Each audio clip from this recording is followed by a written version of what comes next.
Welcome to the Rusted Garden Homestead. This week I'm going to be doing videos on trellising. Today I want to show you how to build a 7-foot, 8-foot trellis, heavy duty, fairly inexpensive. You do have to buy the wood for this. We're making a heavy duty trellis that can handle, lightweight peas to heavier pumpkins or something like that.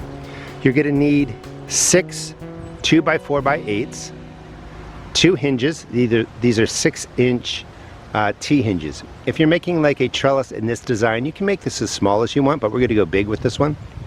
If you're making a trellis that is over 6 feet tall, you want 6-inch T-hinges. If you're making something smaller, you can go with 4-inch or 5-inch T-hinges.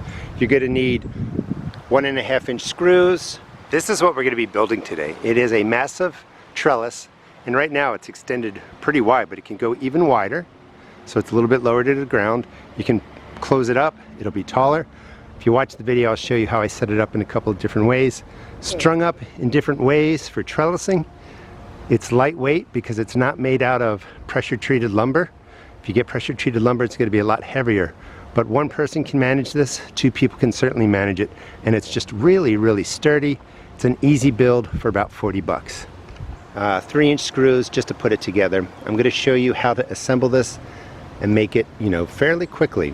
If you go to Home Depot, you can actually skip needing a saw, and you can just get the pieces cut into the dimensions that you want. And you're going to need a drill, of course.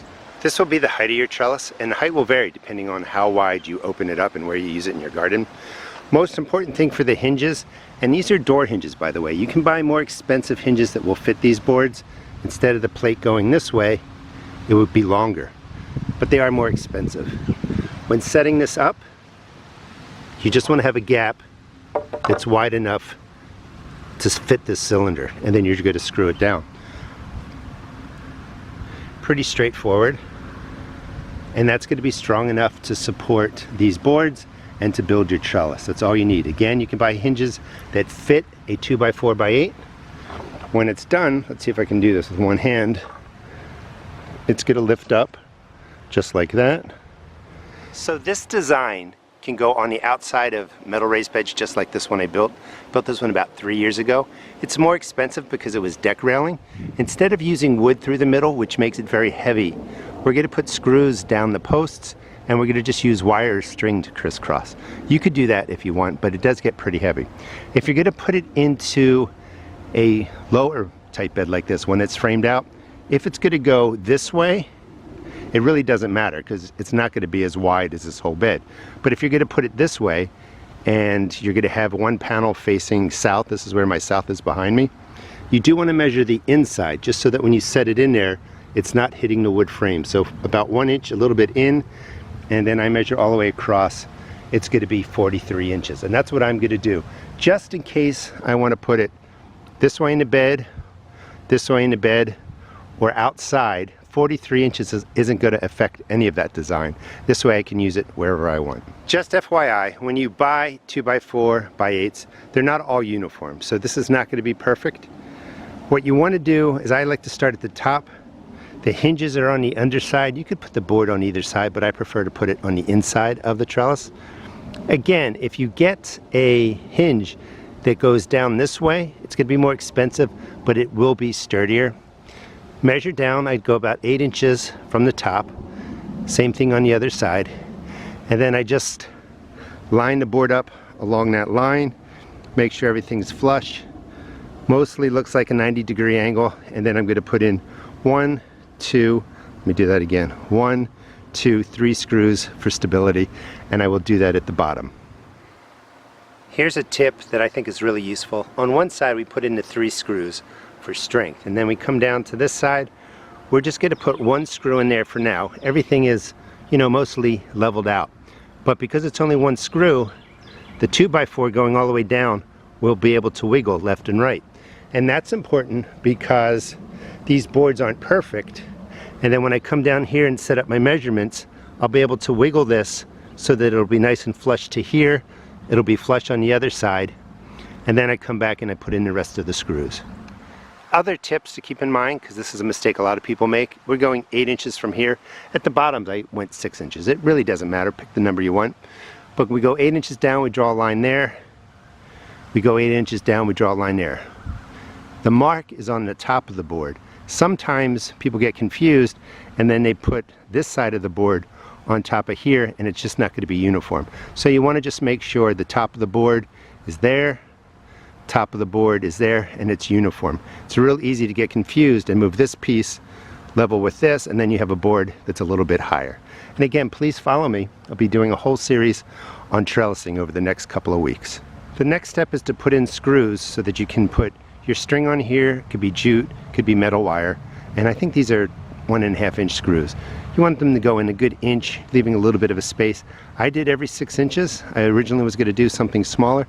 It really doesn't matter the spacing, but for what you're going to be growing on there. So you may want string to be closer together. If you need something that's more going to be tightly weaved through your trellis, you could put a bigger spacing in between like this. It doesn't matter. What I think is important is the outside of the trellis is here. The inside is here, so no one's going to see these screws. And it's really hard to make a perfect line all the way down. That might bother me a little bit. It won't when everything is overgrown. Of course, why that would bother me and this doesn't, who knows? And again, if you want to get a hinge that has a longer plate that fits a 4-inch space, that's going to be more sturdy. Anyway, I'm going to go do the same thing 6 inches across on the other side, and I can do a double weave this way, or I could do every other, and then every other coming up, and it'll make a nice diamond pattern. I'm going to do one pattern here and one pattern on the other side. String it up in any kind of pattern that you want. This is, it's not cotton, some sort of, synthetic or whatever. But this string will last for a long time. If you use jute, it's only going to last 1 season. If you use metal wire, it's going to be hard to make it this tight. But these are 6-inch spacings all the way down, and I basically started here, went straight down, and then I went every other screw. So I skipped one going down. So I would go to here, skip, and just kind of go all the way down. It makes a beautiful pattern. It turned out really well, but you can experiment with it. I mean, this is going to look really nice as my really heavy-duty trellis. This is a different weave, and right here there's 2 strings going across, straight there and back, and I could put a vine in between there. But the way I did this one was I started on that nail, brought the string straight down to here, wrapped it, went back down there, and then it's a single string to here, straight down to that nail, around the nail, back to here, and then a single string down to there, and it kind of creates that pattern. But wherever the nails are really across from each other, it's 2 pieces of string, and a vine could be tucked right into there. So I like this design. In here too, you may have noticed I use nails. I ran out of screws. You could use nails on the inside. And again, I do recommend keeping the nails or the screws on the inside, so when we go and set this up, you don't see them.